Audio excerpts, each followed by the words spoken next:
Programang ito ay rated SPG. Striktong patnubay at gabay ng magulang ang kailangan. Maaaring may masiselang tema, lengguwahe, karahasan, sexual, horror o droga na hindi angkop sa mga bata.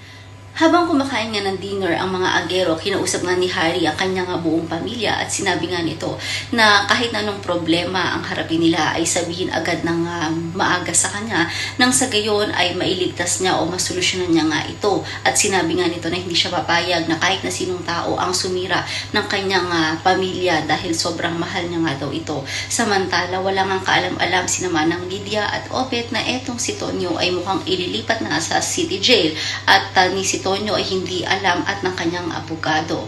Ito namang si Sky ay mababasa ang isang poster kung saan ay sinabi na tungkol sa pagbubuntis ni Luna at tinawagan naman siya ng kanyang ina para sabihin nga rito na wala na, kumakalat na at nasisira na ang kanyang kapatid dito nga sa Northfort. Sinabi naman nito ni Sky na wala siyang pinagsabihan ng kahit na ano tungkol sa totoong nangyari sa kanyang ate o sa pagbubuntis nga nito. So yan ang isa sa mga dapat nating subaybayan at pakaabangan dito nga lang sa Senior High.